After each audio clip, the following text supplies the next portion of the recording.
Well, hello everyone. Today's episode is answering a question. Sometimes people say, how many times does it take to patch over a sheetrock cut? And the general answer for me is most of the time 3. I'm not an expert at it. I don't always get hyper about getting everything perfect. I want to let it look good. I know I have some stuff that I'm looking around the house that I didn't fix that was done when the contractors built the house is far less than perfect than my patches. I recently had a fix in where I had to move a drain from top to bottom in the where it's going to be the kitchen, and the back side of it is in the tank room where the reverse osmosis is. Did it in 2, pretty nice and flat, worked out really well, had a good wet mix, did real well, looked perfect, felt fine. But after I got it painted and I was down there doing that next project, I had some tiny little air bubbles where the mix, the quickset, was a little bit too soupy. Okay, so that's a little bit of my fault. It's not bad. It's in between 2 of the tanks, whatever. If I was really hyperactive about it, I could just go back in with some real thin mud, fill those little holes, just like we would a pinhole in a wall or a little bit bigger one. You know, we can sometimes do those in 1 shot. Sometimes we have to do 2 shots. Hit it back again with a little bit of the sponge, paint over, and it'd be perfect. Maybe for another time I need to paint that room anyway. So we have a little bit of a backstory to this when we show you the repair, and that's what we'll get to next.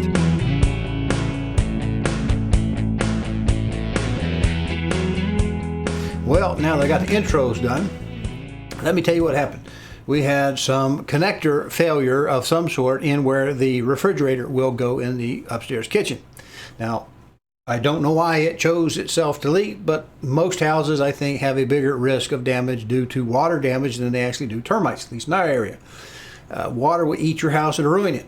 And if you have even the slightest, tiniest leak, fix that bugger right away. Don't wait till next weekend or put a pan under it, try to hide it. You'll forget it needs to be done.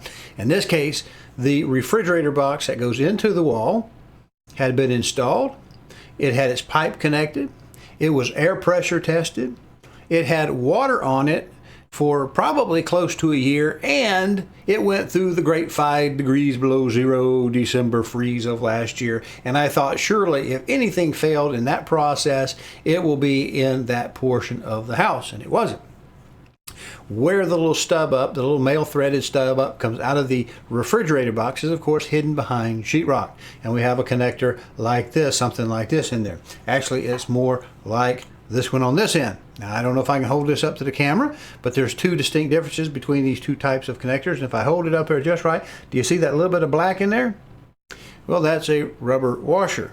On the stainless version, if I hold it up there and I twist it just right, if I can get the light in there, it's actually tapered up at the top at about 45 degrees. They're very different connectors. Now, most of the things in my house, even the brass faucets in the bathrooms, the tub shower faucets, and all the valves, they're all connected with a connector like this. It has a rubber gasket in it. The important part about these little guys is they're designed so that when you screw that down on that male part, it homes out against that gasket. That's really what's sealing it, is the gasket.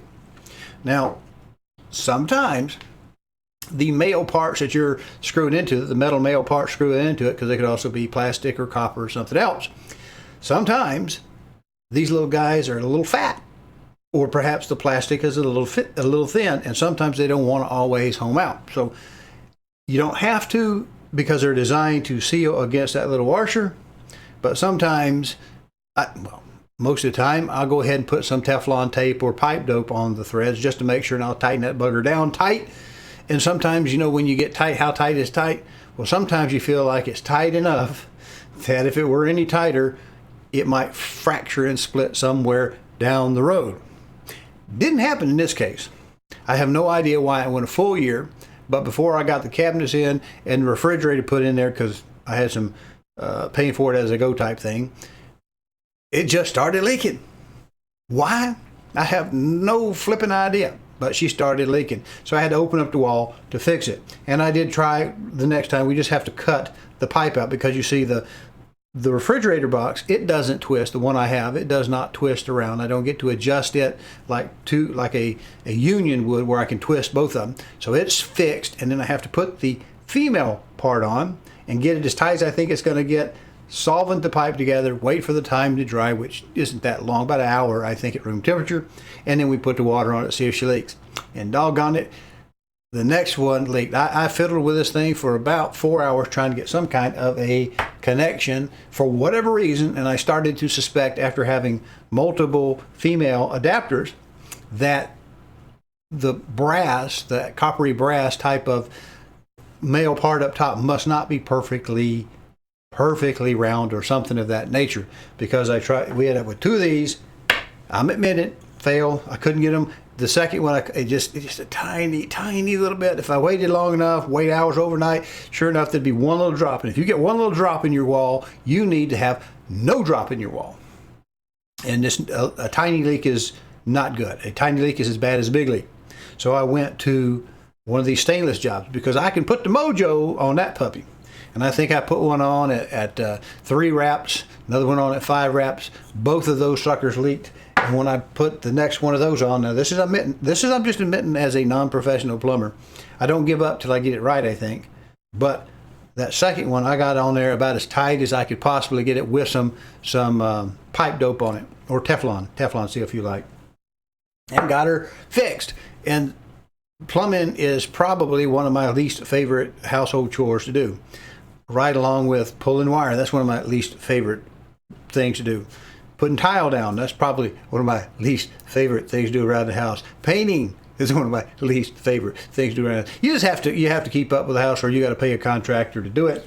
We have time, and we're doing this on a will as building type thing. It is fully permitted. There's nothing hinky going on with that, but there is a difference. This one, it happens to be, as you can see, if I hold it up there, you can see it has a stainless steel female portion. I'm not worried about breaking that off.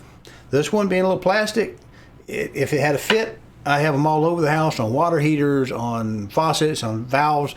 Not a problem. I think it's that refrigerator box I got. And now I know why it was about half the price of one of the competitors. If you like this content, please go to calldeltosell.com, find the tab that says on YouTube, click it, and it'll open up a page of QR codes. There you can use a smartphone to scan and get to the YouTube page, or you can just mouse over and click it on a PC. There you'll be able to subscribe to this little button over here and click the notification bell so that YouTube will notify you. Thank you. Now let's look at the sheetrock repair, because people do ask, I don't know, I don't do this a lot. How many times, how many layers does it take to get one right? And it just depends. It depends largely on the size of the piece you're cutting out. It depends on your specifics. Obviously, it's something that's smaller, you can usually patch it, plug the hole up, let it dry really good, and shrink down, then come back, sand it off, maybe do it just in 2. Maybe something smaller, a doorknob or something like that, you may get done in 2 shots. For me, to be honest with you, to get it kind of pretty, 3 shots pretty well much works. Where I've had to move some of the electric over a little bit for the cabinetry and change that drain around, I get them about 3. That seems to be pretty good. There may be a little bit of a high spot to it where I didn't feather it perfectly out, but it's going to be behind cabinets. Nobody's going to care. I just don't want to have that rat hole where somebody rips the wire out when they're putting the cabinets in, and you can't see them behind the cabinets, but there's still a big old rippy hole. I want to move it, got the time, paint it, patch it, paint it, and get it where it needs to be. So let's look at some pictures over here on the second panel. All right, what I have here, this little 2x4. This is, I don't know the professional term, but we for years have called this a scab. It's just a little 2x4 big enough to go in that hole, turn sideways. And the reason I went ahead and cut this hole this size, well, for one thing, I needed to dry out where it had been dripping. This is actually a little piece of tubing that I used to drain the pipe each time. I had to try to go back and try to get that little connection right there to quit acting up. But as it would drip, I would use that, just drain it into an old dishpan type thing. It's still hanging around in the picture. But in this case, I've got a stud here and a stud here. This piece of metal goes all the way across. If I were to try to get into this door right here, I'd have to pull the door to fix it to get to that stud, to patch it. So because the width of that door trim is actually coming over into that area. So there's not much you have there. Now you can try to do something with this, but it's not good just to try to patch that. So we just take a 2x4 and we put it in there, screw it down top and bottom, run one. I think we've got some screws going down this way. It's good and dry. You see a little extra piece here. That may actually even be the hole that goes in that piece. So that's stage 1. Here we are. We're all buttoned up, screwed and fit in there nice and tight. Got a little bit of a little piece where the skin came off. It was wet at that point right below here. And so we're going to patch it not with paper tape, which you could do, and they even make some, I think, some adhesive paper tape, and they make some that have a spine to it for corners like this in a roof. Let me get my hands right. All right, so it goes like that. If you've got a corner joint to make a nice thing, they make a type of tape special for that. But there we are. It's just screwed in there. It's nice and secure. I'm not getting much bump here, and when the cabinets go in, actually there'll be a little wall here. The little plywood wall will go right here, and the plywood wall here, so nobody's actually going to see this anyway, but I still want to make it as nice as my skill set will let me do. So this is getting ready to get real with it, as the kids say. So I've got me some paper down here. It's actually some Tyvek type material, some house wrap, and this type of tape. Now this is that adhesive patch tape that we use, because it's designed to be kind of like fiberglass in a boat. You can see through it. It's got holes in it, and if you were to have a big gap, and I don't really have any big gaps here, but if you had any big gap, it just helps hold it in there, get that wet mud in behind that kind of fiberglass looking tape, and that's in it, so it's ready to go at that stage. Next stage, I just come back with a base coat right over that tape, because the tape is a little bit thicker, I think, than the paper tapes. Feels like it. I always have a little bit of that wanting to show through, and it does come through at some point. So I just have it mudded in over the tape. That's the first, count them, that's number one.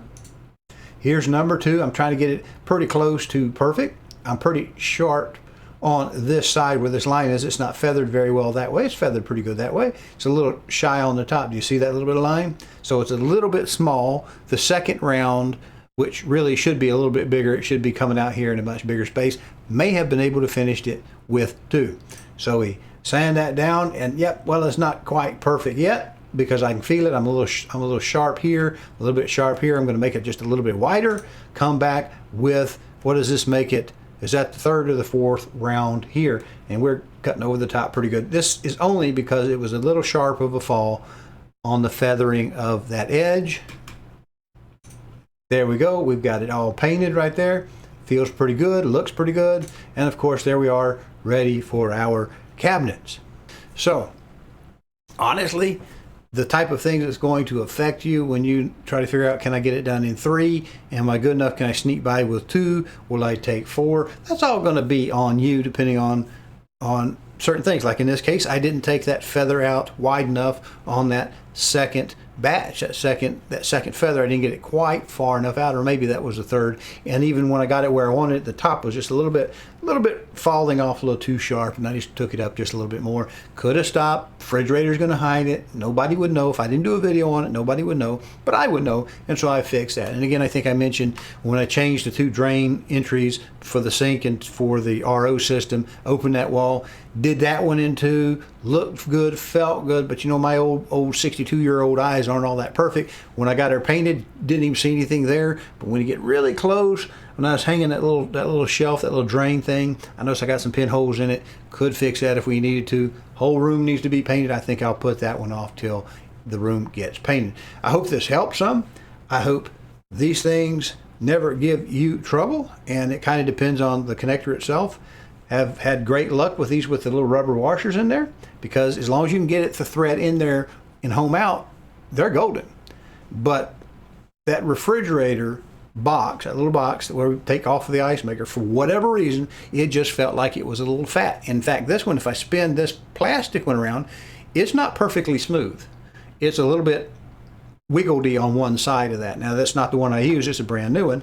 But the steel one, the stainless steel one, it's machined fairly well. It's fairly tight, and I know I can put enough force on this piece and that brass piece in where the valve hangs down. I can get that tight enough, and we did. So hopefully, in a year, we won't have any more surprises. Appreciate you watching. I hope this has some value to you. Don't feel pressured is what I'm saying. If you're going to do it yourself and you don't do thousands of feet of this, of patching and taping a month or whatever, you can't expect yourself to be quite as efficient as some of the guys you see on YouTube. Don't feel bad about it.